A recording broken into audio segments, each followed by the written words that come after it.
నమస్తే రామగుండం నియోజకవర్గ ప్రజలారా, మీరు చూస్తున్నది నిరుద్యోగి న్యూస్. నేను మీ రామేశ్వర్.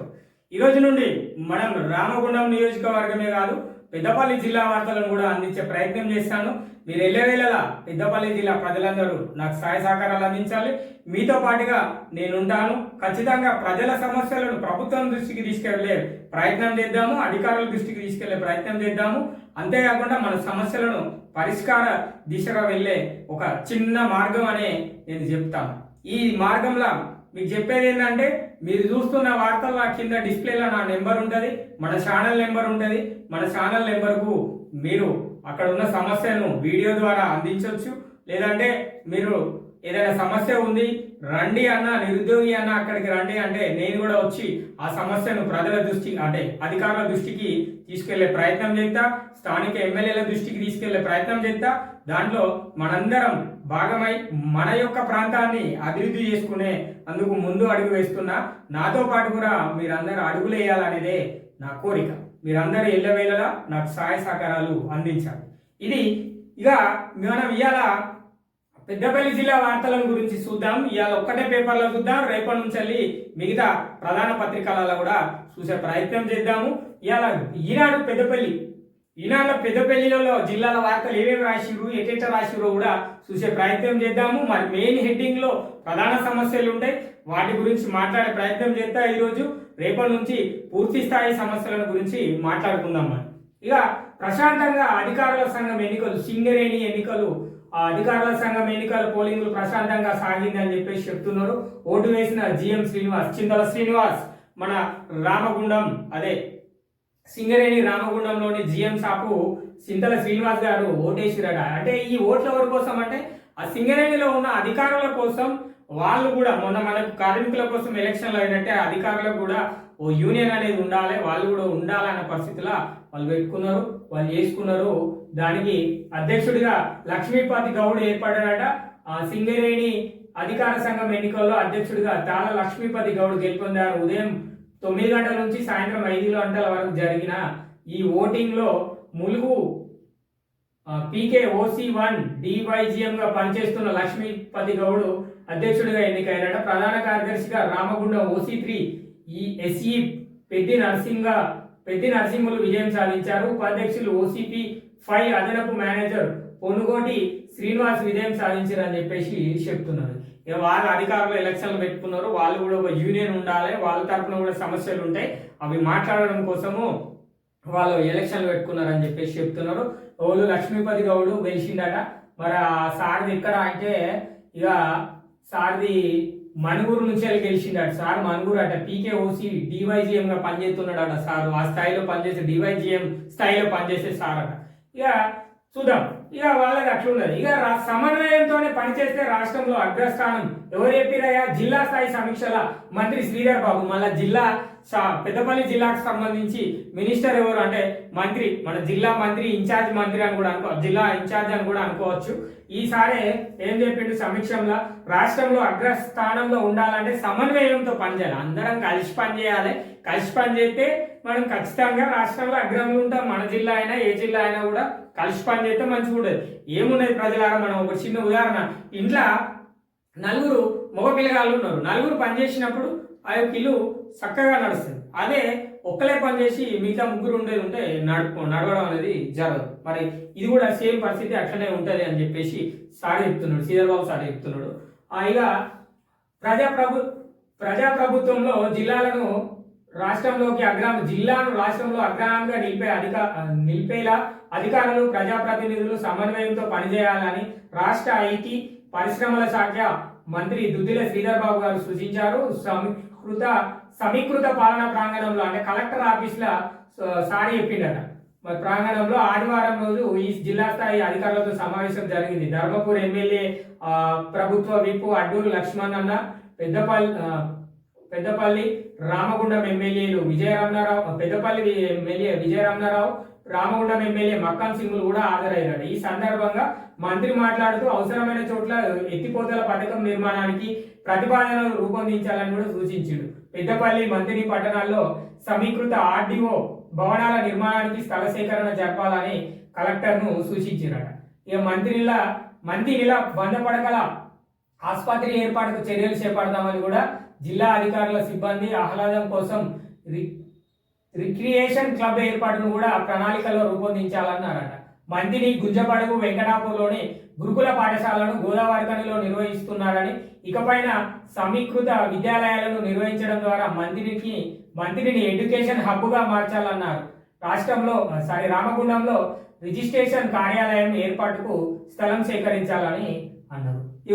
ఈసారి రిజిస్ట్రేషన్ స్థలం సేకరించాలన్నారు. అంతకుముందే రిజిస్ట్రేషన్ ఆఫీస్ వచ్చిందని అప్పట్లో ఉన్న ఎమ్మెల్యే సాబ్ చెప్పిండు. మనం అదే మీరు కూడా ప్రజల సబ్ రిజిస్ట్రార్ తెచ్చినాం పెద్దపల్లి జిల్లాలో వెచ్చినాం.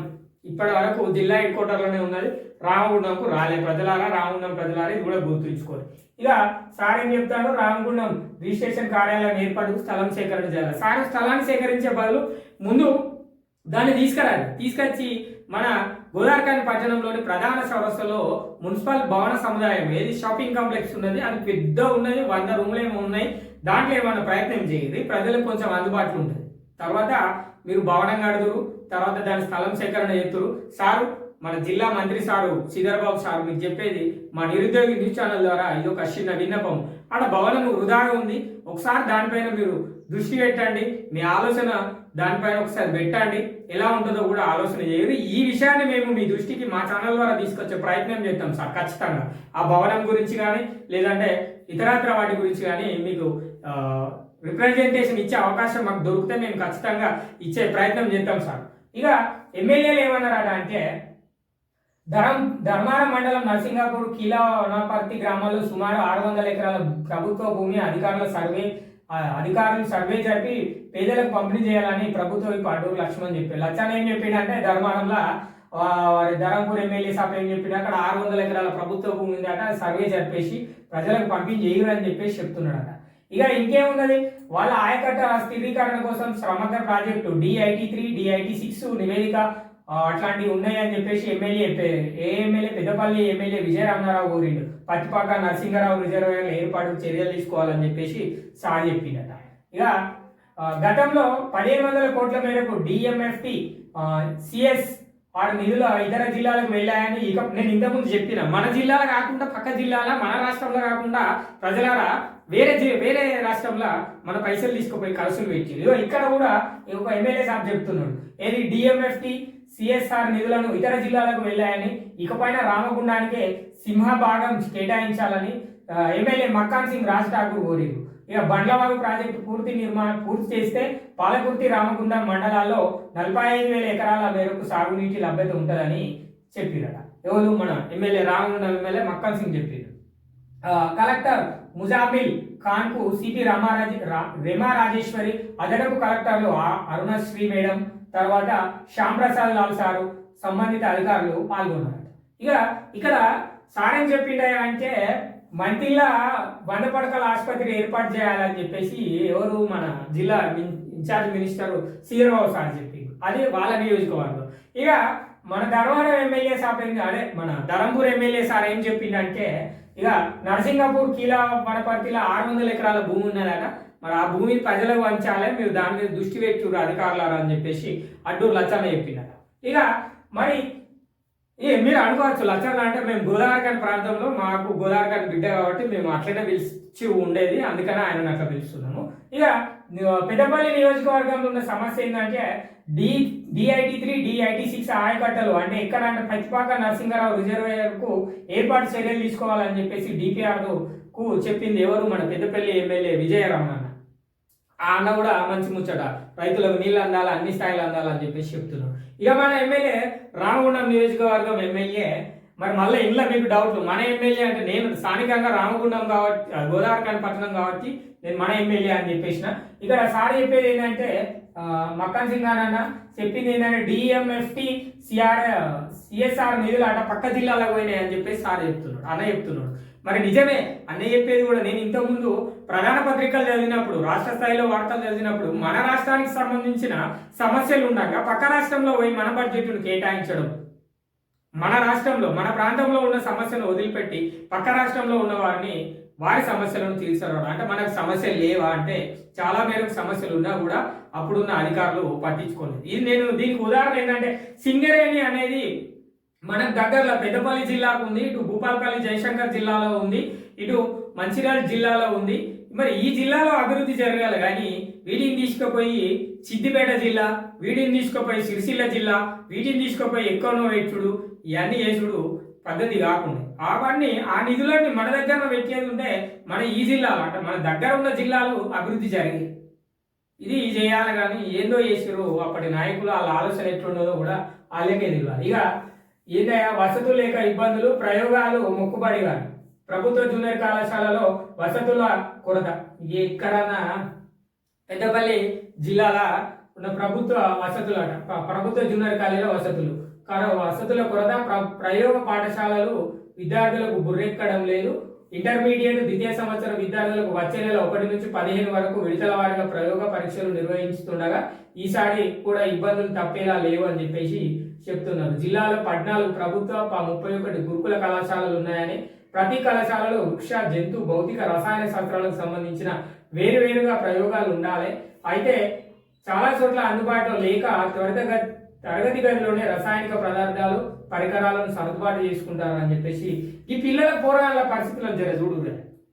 లోకల్ స్థానిక ఎమ్మెల్యే సార్లు మరి జర పెద్దపల్లి సార్కు చెప్తున్నా, మనం రామగుండం సార్కి చెప్తున్నా, తర్వాత అటు ధరంపూర్ ఎమ్మెల్యే సార్కి చెప్తున్నా, తర్వాత మన శ్రీధరబాబు సార్ కూడా పాపం పిల్లల పరిస్థితి బాగాలేదు. ఇక్కడ మార్కెట్ అవగాహన లేకుండా పాపం పూర్తి స్థాయిలో కూడా వీళ్ళు మీ నియోజకవర్గాలలో కూడా ఉన్నాయి. ఇక చూడండి, మంత్రి 3 కేంద్రాలు, మంత్రిలో ప్రభుత్వ బాలికల బాలుర జూనియర్ కళాశాల, సాంఘిక సంక్షేమ గురుకుల, తెలంగాణ గిరిజన ఆశ్రమ పాఠశాలలో ఇంటర్మీడియట్ బోధిస్తున్నారు. 3 కళాశాలలకు మాత్రమే ప్రయోగశాలను అనుమతించారు. గిరిజన ఆశ్రమ పాఠశాలల్లో పరికరాలు ఉన్న విద్యార్థుల సంఖ్య తక్కువగా ఉండడంతో కేంద్రం ఏర్పాటుకు అనుమతించడం. ఇట్లాంటి చూడు సార్, దయచేసి పిల్లగాళ్ళ చదువుల కోసము, నిరుద్యోగుల కోసము మీరు ఎంతో వరకు ఉపయోగపడతారు, మీరు ఖచ్చితంగా ప్రజలకు సహాయాన్ని అందిస్తారు అని చెప్పేసి మీకు ఈసారి పట్టం కట్టి ఖచ్చితంగా ఇట్లాంటి ఉన్న సమస్యలను మీరు ఖచ్చితంగా ముందుకెళ్ళి వీటి సమస్యలను పరిష్కారం చేయరు జర దయచేసి. పిల్లగాళ్ళు ఎందుకు అంటే ఇక చెప్పుకుంటే ఇగో చూడుర్రి ఎట్లా ఉన్నది పాపం, వీళ్ళు ప్రయోగాలు చేయడానికి ఎవరు రూములు ఆలే చేసుకుంటే అంటే ఎంత మేర కరెక్ట్ సార్. ఇది గతంలో జరిగిన తప్పుల గురించి పక్కన పెట్టి ఇట్లాంటి సమస్యలు కొంచెం త్వరగా అందేలా చేయూరి. అంతేకాకుండా మార్కండేయ కాలనీ గోదావరి అవగాహన అంతే. గోదావరి ప్రభుత్వ బాలల జూనియర్ కళాశాలలో ప్రయోగ పరీక్షలకు రసాయనాల కొరత, విద్యార్థులు ప్రయోగం పైన పట్టు సాధించలేకపోతున్నారు. ప్రిన్సిపాల్, అధ్యాపకులు ఇటీవల విద్యార్థులకు ప్రయోగాలపై సన్నద్ధం చేయించారు. ప్రీ ఫైనల్ పరీక్షల కారణంగా పరికరాలను, బీరువాలను ఉంచారు. ఏమో మరి వాళ్ళ చదువులు కూడా కొంచెం ఆ చదువుల పైన కూడా కలెక్టర్ సార్కి చెప్పించారా చూసే ప్రయత్నం చేయరు సార్. ఇట్లాంటి వాటి ఏమైనా ఉంటే చెప్పచ్చు. ఇక ఇక్కడ ఈ ప్రయోగాల మొక్కుబడిగా కాకుండా కొంచెం మంచిగా జరుగుతూనే కింది స్థాయి అంటే కింద పునాది అనేది కరెక్ట్గా ఉంటే పై స్థాయికి వెళ్ళినాక కొంచెం మంచి ఉన్నత స్థాయికి వెళ్తారని మీకు తెలుసు సారు. మీరు అందరూ విద్యావేత్తలే ఉన్నారన్న ఉద్దేశంలో చెప్తున్నా. శ్రీధరబాబు సార్కి అయితే చెప్పే పని లేదు చదువు విషయంలో, ఎందుకంటే సార్ ఉన్నత చదువులు చదువుకొని వచ్చిండు. మరి ఎన్ని సంవత్సరాల నుంచి వెళ్ళి సారు ఈ యొక్క విద్యార్థుల ఉన్నత శాఖలో చేశాడు, ప్రాథమిక శాఖలో మంత్రులుగా చేశారు. మరి ఇట్లాంటి సంస్థ అంటే ఇట్లాంటి శాఖల్లో పనిచేసింది కాబట్టి ఖచ్చితంగా విద్యాపైన సార్కు పూర్తి స్థాయి అవగాహన కాదు, మనకంటే ఇప్పుడున్న నిరుద్యోగుల కంటే ఉన్నత స్థాయిలో ఉన్నాడు కనుక సార్ కూడా ఒక మంచి ఆలోచన చేస్తే ఇట్లాంటి కాలేజీలు, స్కూల్ కావచ్చు, కాలేజీలు కావచ్చు బాగుపడే అవకాశం ఉన్నది సార్. దయచేసి మీరు వీటిపైన ప్రత్యేక దృష్టి పెట్టండి సార్. ఇక రాష్ట్రంలో సార్ జిల్లాల సమన్వయంతో చేయాలని చెప్పేసి శాఖల వారిగా కూడా కొన్ని చెప్పిండట. నేను ఇక్కడ మీకు చెప్పలేదు. ఏం చెప్పిండంటే ఇసుక మాఫియాపై జిల్లా గనుల శాఖ అధికారి సాయినాథ్ను శాఖాపరంగా మీ పాత్ర ఏంటని మంత్రి ప్రశ్నించారు. దీంతో ఆయన గనుల నిర్వహణ టీఎస్ఎండిసికి చెందినదని, తమ పరిధిలో లేదని సమాధానం ఇచ్చారు. వెంటనే సంబంధిత మంత్రి జిల్లా స్థాయి కమిటీని ఏర్పాటు చేసి పర్యవేక్షించాలని కలెక్టర్ను ఆదేశించారు. సార్ సూపర్ పనిచేసింది ఇక్కడ అచ్చుడితో ఇసుక మాఫియా పైన. ఇది మంచి విషయమే, చెప్పుకోవాలి. ఇసుక దందా ఇక అది చెప్పుకోలేని దందా. మరి ఆ ఇసుక దందా గురించి సారు మంచి నిర్ణయం తీసుకున్నాడనే చెప్పుకోవాలి.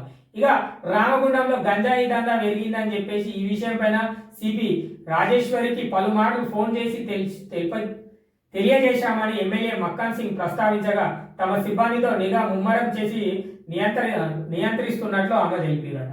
ఆ మేడంకి మన ఎవరు ప్రస్తుత ఎమ్మెల్యే మక్కాన్ సింగ్ రాజ్ ఠాకూర్ చాలాసార్లు చెప్పిండట, గంజాయి అమ్ముతారు రామగుండం నియోజకవర్గంలో, దాని మీద ప్రత్యేక దృష్టి పెట్టుర్రి అని చెప్పేసి మేడం చెప్తే, మేడం ఆల్రెడీ కూడా నియంత్రణ చేస్తుంది అని చెప్తున్నది. అక్కడక్కడ ఇంకా జరుగుతూనే ఉన్నది, అది కూడా రాబోయే రోజుల్లో చేస్తారు, అది కూడా చూడాలి.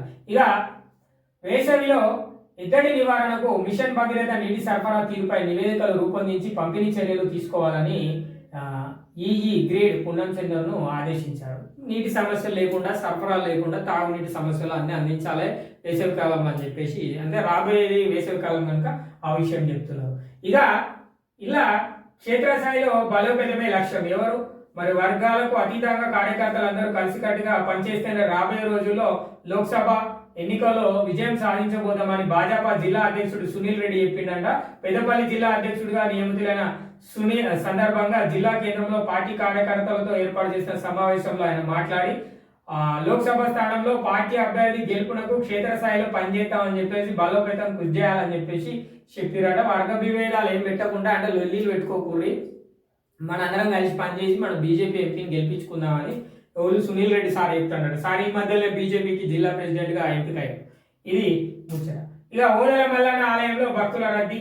ఈ తెలుసు కదా, ఇప్పుడు సమ్మక్క సారలమ్మ జాతర ఉన్నది, మేడారంకు పోతారు కాబట్టి జనాలంతా వేములవాడ, కొండగట్టు, తర్వాత ఓదెల లేదంటే ఇంకా ఇతరత్ర దేవస్థానాల్లో దర్శిస్తారు. అక్కడ రద్దీ బాగున్నది అని చెప్పేసి ఇది ఒక వార్త. ఇక కంచెలేదు రక్షణ కరువు. ఎందుకు? ఆత్మహత్యలకు కేంద్రంగా కోల్బెల్ట్ వంతెన. కోల్బెల్ట్ వంతెన ఆత్మహత్యలకు కేంద్రంగా మారింది. ఈ ప్రాంతంలో నదిలోకి దూకి ఎంతో మంది ఆత్మహత్యలు చేస్తున్నారు. కొంతమంది ఇక్కడ ఉన్న సిబ్బందిని రక్షిస్తున్నా కొందరు ప్రాణాలే కోల్పోతున్నారు. ఇటీవల ఒకే రోజు 3 రోజుల క్రితం చూసినాం 2 మృతదేహాలు తేలినాయి. ఒకటి శివాజీనగర్కి సంబంధించింది, మరొకటి తిలక్ నగర్కి సంబంధించిన మృతదేహము. అందులో వాళ్ళు దుర్గిరు అని చెప్పేసి చెప్తున్నారు. మరి ఈ ఆత్మహత్యలు కోల్పోయి రక్షణ కరువైందని మనోళ్ళు చెప్తే ఏం చెప్పిండు, మరి ఈ ప్రతిపాదనలు సిద్ధం. ఇంకా ఎవరు కమిషనర్ సార్ ఏం చెప్పిండట అంటే, గోదావరి నది పైన ఇనుప కంచె ఏర్పాటు చేసేందుకు ప్రతిపాదనలు తయారయ్యి ఏంటి, స్థానిక పరిశ్రమల సిఎస్ఆర్ నిధులతో ఏర్పాటు చేయాలనుకున్నాం. దానికి సంబంధించి ఇంకా స్థానిక పరిశ్రమల అధికారులతో చర్చించలేదు. గోదావరి నది పైన ఉన్న 2 వంతెనలకు ఇరువైపులా ఇనుప కంచెను ఏర్పాటు చేసేందుకు ప్రణాళిక ఉంది. స్థానిక పరిశ్రమలను గురించి నిధులు సేకరించేందుకు చర్యలు తీసుకుంటాను. గోదావరి కానీ శివార్లోని కోల్బెల్ట్ వంతెన రక్షణ కోసం తక్కువ ఎత్తులో సిమెంట్ గోడ ఉంది. కేవలం 2.5 ఎత్తులో ఉన్న వంతెన రక్షణ గోడ పైన నుంచి దూకి ఎంతో మంది ఆత్మహత్యలు పాడుతున్నా కూడా ఇది ఏం లేదు. ఇక పరిశ్రమల సహకారం అవసరం. కంచె ఏర్పాటుకు రామగుండం పారిశ్రామిక ప్రాంతంలో ఉన్న భారీ పరిశ్రమల నుంచి సహాయ సహకారాలు అందించాలి. వంతెన పైన ఇరువైపులా ఉన్న ఇనుప కంచెను ఏర్పాటు చేయడం ద్వారా ఆత్మహత్యలు అడ్డుకట్టవేయచ్చు. గతంలో ఎన్టీపీసీ నిధులతో ఇనుప కంచె ఏర్పాటు చేయాలని భావించారు. పోలీసు ఉన్నతాధికారులు సైతం ఎన్టీపీసీ అధికారులతో గతంలో మాట్లాడారు. నిధులు కేటాయించేందుకు ఎన్టీపీసీ మొగ్గు చూపిన పర్యవేక్షణ లోపం లేకపోవడంతో ఇనుప కంచె ఏర్పాటు ప్రయత్నాలు ముందుకు సాగలేదు. సింగరేణి, ఎన్టీపీసీ, ఆర్ఎఫ్సిఎల్, జెన్కో పరిశ్రమలకు సంబంధించి రామగుండం పారిశ్రామిక ప్రాంతంలో 4 సంస్థల నుంచి నిధులు కేటాయిస్తే పక్కాగా కంచె ఏర్పాటు చేస్తామని చెప్పేసి చెప్తారు. ఇక దీనికి నేను చెప్తా, నేను ఈ కంచె లేదు రక్షణ లేదు గురించి చెప్తా. ఇంకేమన్నా వార్తలు చూద్దాం. ఇక ఆకట్టుకున్న పిట్టగూడు కాలువ శ్రీరాంపూర్ మండలం జాఫర్ ఖాన్పేటలో శివార్లో రహదారి పక్కన వ్యవసాయ బావి అంచున ఉన్న చెట్టుకు వందలాది సంఖ్యలో ఉన్న పిచ్చుక గూళ్ళు ఆ మార్గంలో వెళ్ళేవారిని ఆకట్టుకున్నాయి. గూళ్ళు చెట్టుకు పిచ్చలు గూళ్ళు పెట్టుకున్నాయి. అవి ప్రజలు చూడడానికి సంబరంగా ఉన్నాయని చెప్తున్నారు. ఇక దక్షిణ భారత వైవిధ్యానికి ప్రదర్శనకు ఎంపిక. ఎవరు? మన దక్షిణ భారత వైవిధ్యానికి ప్రదర్శనకు జిల్లాలో 2 పరిశోధనల నమూనాలు ఎంపికైనట్లు డిఈఓ డి మాధవి గారు తెలిపారు. ఏపీలోని విజయవాడలో ఆదివారం నుంచి 5 రోజుల పాటు జరిగే పోటీలో పెద్దపల్లి మండలం రాయినేడు జెడ్పీటీసీ ఉన్నత పాఠశాల విద్యార్థినులు ఆర్ కీర్తన 9వ తరగతి, సాత్విక 8వ తరగతులతో పాటు గైడ్ టీచర్ జగదీశ్వర్ రెడ్డి రూపొందించిన పోర్టబుల్ వీల్ చైర్ ర్యాంప్ బోధన ఉపకరణలో విభాగంగా సుల్తానాబాద్ జెడ్పీటీసీ ఉన్నత పాఠశాలలో భౌతిక శాస్త్ర ఉపాధ్యాయుడు సురేందర్ ఇన్నోవేషన్స్ ఇన్ సైన్స్ పేరిట రూపొందించిన నమూనాలు ప్రదర్శించాలని ఈ కార్యక్రమానికి అధికారి రవినందన్ రావు పాల్గొన్నారు. మంచి విషయం. మన జిల్లా నుంచి పక్క రాష్ట్రమైన ఆంధ్రప్రదేశ్కి పోయి అక్కడ మన ప్రదర్శన చేస్తారు అని చెప్పేసి, మరి ఆ ప్రదర్శనలు కూడా మంచిగా ఉంటే అట్లాంటి పిల్లలతో చేయించడం కూడా బెటర్. ఇక ఇలా రక్షణ లేదు, కంచెకారు రక్షణ కరువు అట. కంచె లేదు, రక్షణ కరువు. ఇక ఈ సార్ ఏం చెప్పింది అంటే మన commissioner sir, Ramagundam municipal commissioner sir పక్కన ఉన్నాయి మన రామగుండం నియోజకవర్గంలో ఉన్న పరిశ్రమల సాయంతో కడతారట. సారు నాకు తెలియక అడుగుతా, ఇవాళ ఇద్దరు దునికి చచ్చిపోయారా సారు? మీరు ఈ పర్మిషన్లు మేము ప్రతిపాదనలు చేస్తున్నాము అని చెప్పేసి గతంలో కూడా ఈ కంచె గురించి ఏదైతే వంతెన గోదావరి పైన ఉన్న బ్రిడ్జి పైన కంచె లేదు అని చాలా ఏది సంఘాలు ధర్నాలు చేసిన రోజులు ఉన్నాయి. నా ఛానల్లో కూడా దీని మీద కంచె లేదు అని చెప్పేసి మన ఛానళ్ళ ద్వారా కూడా తెలిపిన రోజులు ఉన్నాయి. ఆడ బోర్డు ఉన్నదని చెప్పిన నేను, ఆ కంచె లేదని చెప్పిన. గతంలో కూడా ఒక కుటుంబీకురాలు అంటే ఒక మహిళ అందులో దొరికినప్పుడు నేను ఈ వార్తను చేసిన. మరి ఇప్పుడు మీకు ఈ రోజు 2 శవాలు దొరికిన తర్వాత మీకు కంచె లేదు కాబట్టి మాకు ఎన్టీపీసీ వాళ్ళు సాయం చేస్తా అన్నారు, బీ పవరజులు సాయం చేస్తా అన్నారు, ఆర్ఎఫ్సి వాళ్ళు సాయం చేస్తా అన్నారు. ఇవి ఎందుకు సార్ ముచ్చట్లు? మరి మున్సిపల్ కార్పొరేషన్ల నిధులు లేవా? మున్సిపల్ కార్పొరేషన్ కు సంబంధించిన నిధులన్నీ ఎక్కడ పోయినాయి? ఈ నిధుల పరిస్థితులు ఎక్కడ పోయినాయి? గతంలో మరి టెంటు సామాన్లు లేవని చెప్పేసి ఎటో పోయినాయి అని చెప్పేసి ఒక వార్తా పత్రికల పెద్దగా వచ్చింది. మరి అది పరిస్థితి ఏంది? ఇదేదో వాహనాలకు సంబంధించిన స్కాములు బయటకు వచ్చినాయి, దాని పరిస్థితి ఏంటిది? ఈ నిధులన్నీ ఎటుపోయినాయి? రామగుండానికి వచ్చినాయి అన్ని ఎక్కడికి పోయినాయి, ఎటుపోయినాయి అంటే నాకు తెలియకనే అడుగుతాను, నాకు తెలిసి అడగట్లేదు. మరి ఈ వంతెన మీద కంచె ఏర్పాటు చేయాలంటే ఆ పరిశ్రమలను అడగాలి, ఆ పరిశ్రమ వాళ్ళు ఒప్పుకుంటే కడగాలి. ఒప్పుకోరు, నువ్వు కట్టరా, మీరు కట్టరా? ప్రభుత్వం దృష్టికి తీసుకెళ్లరా? కేంద్ర ప్రభుత్వం లేదా, రాష్ట్ర ప్రభుత్వం లేదా? గతంలో ఎందుకు చేయలే? గత 10 సంవత్సరాల నుంచి ఇప్పటి వరకు ఆ కంచె కోసం ఏ ఒక్క రాజకీయ నాయకుడు కానీ ఏ స్వచ్ఛంద సంస్థ కానీ పోరాటం అనేది చేయలేదా? చేసినాయి. కానీ ఎందుకు అప్పుడున్న కమిషనర్లు కావచ్చు, ఇప్పుడున్న కమిషనర్లు కావచ్చు, అధికారులు కావచ్చు, ఎవరైనా కూడా వాటిపైన దృష్టి సారించలే. ఇవాళ దీని మీద ఎందుకు గుర్తొచ్చిందంటే 2 శవాలు ఒకే రోజు దొరికినాయి కనుక మీకు ఈ రోజు ఎన్టీపీసీ కానీ సింగరేణి సంస్థ కానీ పైసలు ఇస్తే కడతాం అన్నది గుర్తు చేస్తారు. మీరు ఇంకా ప్రతిపాదనలకు ఆయనే ఉన్నారు అంటే మీరు ఎప్పుడు ప్రతిపాదిస్తారు, వాళ్ళతో మీరు ఎప్పుడు మాట్లాడతారు? ఇవన్నీ గోదావరిఖని ప్రజలకు కమిషనర్ గారు కావచ్చు, అధికారులు కావచ్చు, సంబంధిత నాయకులు కావచ్చు చెప్పాల్సి ఉంటాయి. ఇక కొత్తగా వచ్చిన ఎమ్మెల్యే సార్ మక్కన్ సింగ్ రాజ్ ఠాకూర్ సార్కి చెప్పేది ఏంటంటే, అన్న వీళ్ళు గత 10 సంవత్సరాల క్రితం నుంచి కావచ్చు, అంతకు ముందు నుంచి కూడా తీసుకుంటే కొత్త బ్రిడ్జ్ అనేది నిర్మాణం జరిగినాక చాలా వరకు ఆత్మహత్యలు జరిగినాయి అన్న. దయచేసి మీరు సీఎం సార్ దృష్టికి తీసుకుపోరు దీన్ని. ఈ మున్సిపల్ కార్పొరేషన్, రామగుండం మున్సిపల్ కార్పొరేషన్తో పని కాదు ఈ విషయము. మీరు సార్ దగ్గరికి తీసుకుపోయే ప్రయత్నం చేయురా, చేసి దీని మీద ఏదో ఒక ప్రత్యామ్నాయం ఏర్పాటు చేయురా. ఎందుకంటే మీరు మొన్ననే చూసిరన్నా, మీకు కూడా బాధ అనిపించింది. 2 శవాలు ఒకే రోజు ఒకే ప్రాంతంలో దొరకడము అంటే ఒకే ఏరియాలో దొరకడము చాలా బాధాకరమైన విషయం అన్న.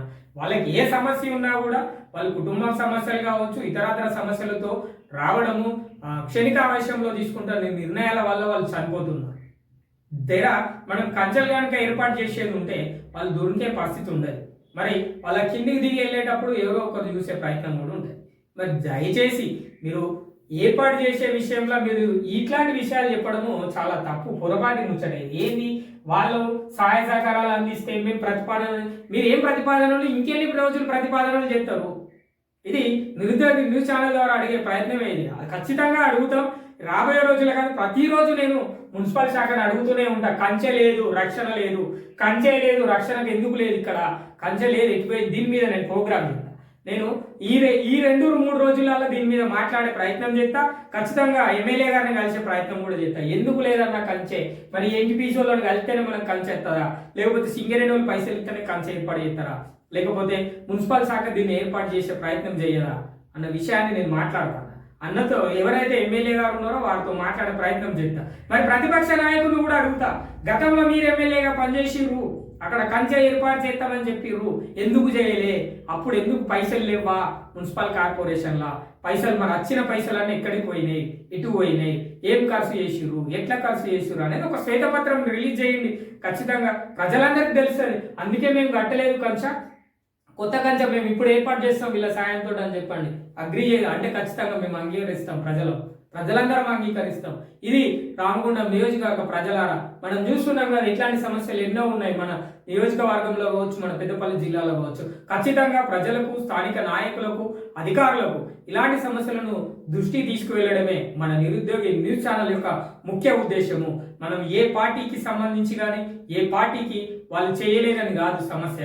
మనం ఎవరైతే అక్కడ సమస్య ఉందో ఆ సమస్యను మనం ఖచ్చితంగా నాయకులకు, అధికారులకు తీసుకెళ్లే ప్రయత్నం చేసి ఆ సమస్యను పరిష్కరించే దిశగా మనం అడుగులు వేస్తున్నాం.